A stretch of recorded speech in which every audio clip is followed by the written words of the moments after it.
Sir, ಇವತ್ತು ಪ್ರಯಾಣಿಕರ ಹತ್ರ ಮಾತನಾಡಿದಾಗ ಪ್ರತಿಯೊಬ್ಬರೂ ಕೂಡ ರಾಜ್ಯ ಸರ್ಕಾರ ಪದೇ ಪದೇ ಈ ಮೆಟ್ರೋ ದರ ಏರಿಕೆ ಮಾಡ್ತಾ ಇರೋದ್ರ ವಿರುದ್ಧ ಆಕ್ರೋಶ ಹೊರ ಹಾಕ್ತಾ ಇದ್ದಾರೆ.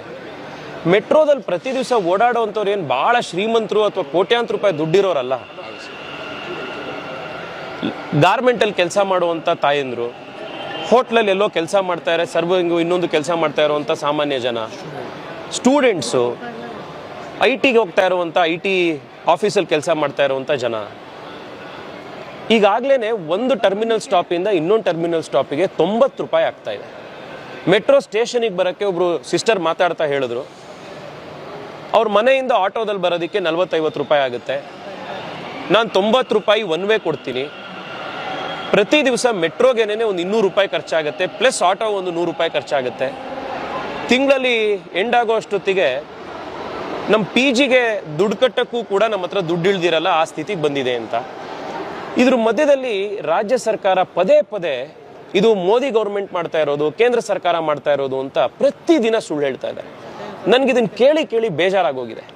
ಇವತ್ತು ಸಾರ್ವಜನಿಕರಿಗೆ ಅರ್ಥ ಆಗಲಿ ಅನ್ನೋ ಕಾರಣಕ್ಕೋಸ್ಕರ, ಸತ್ಯ ಏನು ಅನ್ನೋದು ಬಹಿರಂಗ ಆಗಲಿ ಅನ್ನೋ ಕಾರಣಕ್ಕೋಸ್ಕರ ಫೇರ್ ಫಿಕ್ಸೇಷನ್ ಕಮಿಟಿ ಎದುರುಗಡೆ ರಾಜ್ಯ ಸರ್ಕಾರ ಏನು ಆರ್ಗ್ಯುಮೆಂಟ್ ಮಾಡ್ತು ಅನ್ನುವಂಥ ಅವರ ಆರ್ಗ್ಯುಮೆಂಟನ್ನೇ ನನ್ನ T-ಶರ್ಟ್ನಲ್ಲಿ ನಾನು ಪ್ರಿಂಟ್ ಮಾಡ್ಕೊಂಡು ತಗೊಂಡ್ಬಂದಿದ್ದೀನಿ.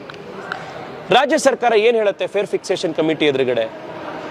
ಅರ್ಬನ್ ಡಿಪಾರ್ಟ್ಮೆಂಟ್ನ ಅಧಿಕಾರಿಗಳು, ರಾಜ್ಯದ ಫೈನಾನ್ಸ್ ಡಿಪಾರ್ಟ್ಮೆಂಟ್ ಅಧಿಕಾರಿಗಳು ಫೇರ್ ಫಿಕ್ಸೇಷನ್ ಕಮಿಟಿ ಎದುರುಗಡೆ ಹೇಳ್ತಾರೆ, ರಾಜ್ಯದ ಆರ್ಥಿಕ ಹೊರೆ ಕಡಿಮೆ ಮಾಡುವಂಥ ದೃಷ್ಟಿಯಿಂದಾಗಿ ನೀವು ಮೆಟ್ರೋ ದರವನ್ನು ಏರಿಕೆ ಮಾಡಿ, ಜೊತೆಗೆ ಪ್ರತಿ ವರ್ಷ ಆನ್ಯುವಲಿ ಆಟೋಮ್ಯಾಟಿಕ್ ಫೇರ್ ರಿವಿಷನ್ ಆಗೋ ರೀತಿ ಮಾಡಿ ಅಂತ ಹೇಳಿ ಪದೇ ಪದೇ ರಾಜ್ಯ ಫೇರ್ ಫಿಕ್ಸೇಷನ್ ಕಮಿಟಿ ಎದುರುಗಡೆ ಆರ್ಗ್ಯುಮೆಂಟ್ ಮಾಡುತ್ತೆ.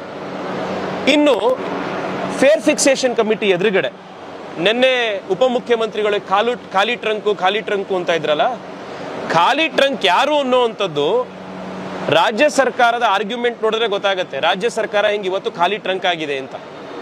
ರಾಜ್ಯ ಸರ್ಕಾರ ಹೇಳುತ್ತೆ ಫೇರ್ ಫಿಕ್ಸೇಷನ್ ಕಮಿಟಿ ಎದುರುಗಡೆ, till now government of Karnataka was providing shadow cash support. ಯಾವುದಕ್ಕೆ? ಬಡ್ಡಿ ಕಟ್ಟೋದಕ್ಕೋಸ್ಕರ, ಕ್ಯಾಶ್ ಲಾಸ್ ರಿಯಂಬರ್ಸ್ಮೆಂಟ್ಗೋಸ್ಕರ ಕಟ್ತಾ ಇತ್ತು. ಮುಂದೆ ಹೇಳ್ತಾರೆ, given the present financial position of government of Karnataka, state government may not continue to provide the shadow cash support.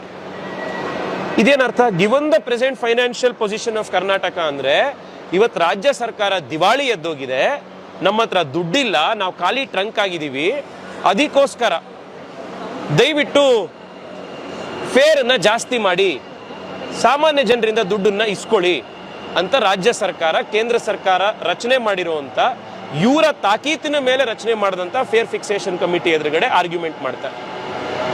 ಪ್ರತಿ ವರ್ಷ fair fixation ಜಾಸ್ತಿ ಮಾಡಿ ಅಂತ ಕೇಳಿದ್ದು ಕೂಡ ರಾಜ್ಯ ಸರ್ಕಾರದ ಅಧಿಕಾರಿಗಳೇನೆ. ಇದನ್ನ T-ಶರ್ಟ್ ಅನ್ನು ಓದಿ ಅಂತ ಜನ ಕೇಳಿದ ತಕ್ಷಣ, ಅವ್ರು ಓದಿದ ತಕ್ಷಣ ಜನಕ್ಕೆ ಏನ್ ಸತ್ಯ ಅಂತ ಗೊತ್ತಾಗ್ತಾ ಇದೆ. ಮುಖ್ಯಮಂತ್ರಿ ಉಪಮುಖ್ಯಮಂತ್ರಿಗಳು ಇನ್ನಾದರೂ ಸುಳ್ಳು ಹೇಳೋದನ್ನ ನಿಲ್ಲಿಸಲಿ, ಈಗಲೂ ಹೊಸ ಫೇರ್ ಫಿಕ್ಸೇಷನ್ ಕಮಿಟಿ ಮಾಡಲಿ ಅಂತ ಹೇಳಿ ಆಗ್ರಹ ಮಾಡಲಿ. ಪ್ರತಿ ದಿವಸ 10ರಿಂದ 12 ಲಕ್ಷ ಜನ ಬೆಂಗಳೂರಿನಲ್ಲಿ ಓಡಾಡ್ತಾರೆ ಮೆಟ್ರೋದಲ್ಲಿ. ಅದರಲ್ಲಿ ಕನಿಷ್ಠ 50% ಜನಕ್ಕೆ ನೀವು 5% ರೈಸ್ ಮಾಡಿದ್ರು ಕೂಡ ಬಹಳ ದೊಡ್ಡ ಹೊಡೆತ ಬೀಳುವಂಥ ಜನ ಇದ್ದಾರೆ.